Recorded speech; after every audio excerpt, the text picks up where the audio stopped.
یہ ایک بہت سلگتا ہوا موضوع ہے جس کے بارے میں ہمارے بھائی نے سوال کیا ہے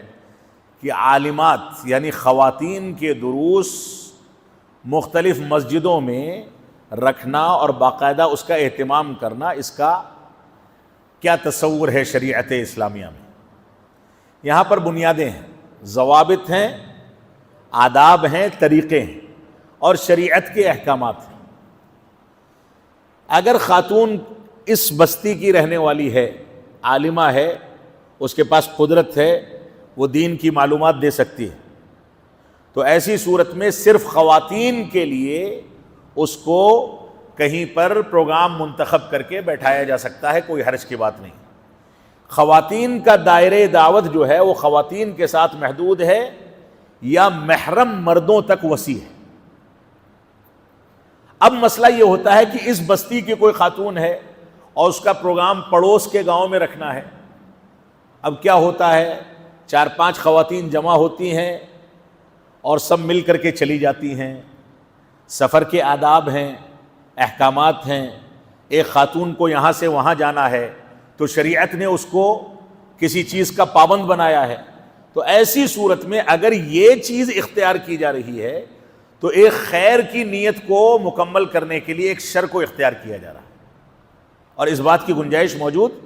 نہیں ہے۔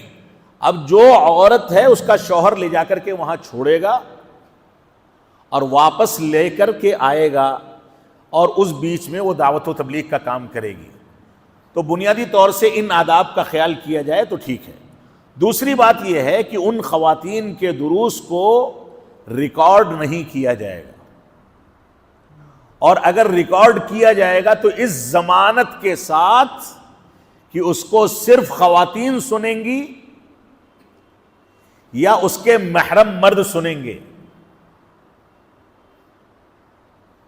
کیونکہ عورتوں کے آواز کے بارے میں اسلام نے آداب کا تذکرہ کیا ہے۔ شیخ صالح فوزان حفظہ اللہ سے سوال کیا گیا کہ ایک خاتون ہیں، وہ قرآن مجید کا درس دیتی ہیں، تو شیخ فوراً ناراض ہو گئے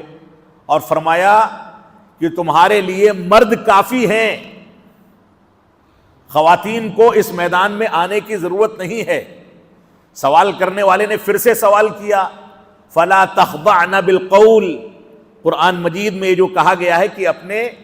آواز کے اندر نرمی پیدا نہ کرو، اس کی بنیاد پر بعض لوگوں نے کہا ہے کہ خواتین کی آواز کا پردہ ہے، تو شیخ سے کہا گیا کہ یہ قول شاذ ہے، آواز کا پردہ نہیں ہے۔ تو شیخ نے پھر سے ناراضگی کا اظہار کیا اور فرمایا کہ رب کائنات نے کیا کیا حکم دیا ہے۔ حج میں جو مقدس عبادت ہے، خواتین تلبیہ پکاریں گی آہستہ آواز کے ساتھ، بلند آواز سے تلبیہ نہیں پکار سکتی۔ امام کو اگر نماز میں لقمہ دینا ہے تو خواتین آواز کے ساتھ لقمہ نہیں دے سکتی، کیونکہ اجنبی مرد بھی سن رہا ہے، لہذا ان کو حکم دیا گیا کہ تالی بجائیں الٹے ہاتھ کی، تاکہ امام سمجھ جائے کہ میں نے غلطی کی ہے، اپنی اصلاح کر لے۔ تو خواتین کے لیے مستقل احکامات ہیں ان کی آواز کے بارے میں، کہ جب اجنبی سے بوقت ضرورت گفتگو کرنے کی ضرورت پڑ جائے تو وہ اپنی آواز میں تلخی اور سختی پیدا کر لیں، تاکہ آواز کا فتنہ بیمار دل والے کو بیماری میں مبتلا نہ کر دے۔ لہذا خواتین کے بارے میں ان آداب کا خیال کرنا ضروری ہے۔ اللہ رب العالمین ہم کو ان باتوں کی توفیق عطا فرمائے۔ تو بنیادی طور سے یہاں پر ایک مسئلہ تو یہ ہے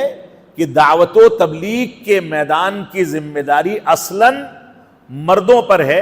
عورتوں پر نہیں۔ مردوں کی مجلسوں میں خواتین کو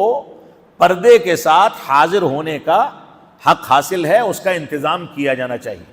خواتین میدان دعوت میں خواتین کے ساتھ محدود ہیں، لیکن اگر کچھ مسائل ایسے ہیں جن مسائل میں خواتین دسترس رکھتی ہیں اور وہ مسائل سمجھانے میں مردوں میں کوئی شخص موجود نہیں ہے، جبکہ ایسا ہوتا نہیں ہے، تو ایسی صورت میں بوقت ضرورت عورتیں اپنی آواز میں سختی پیدا کر کے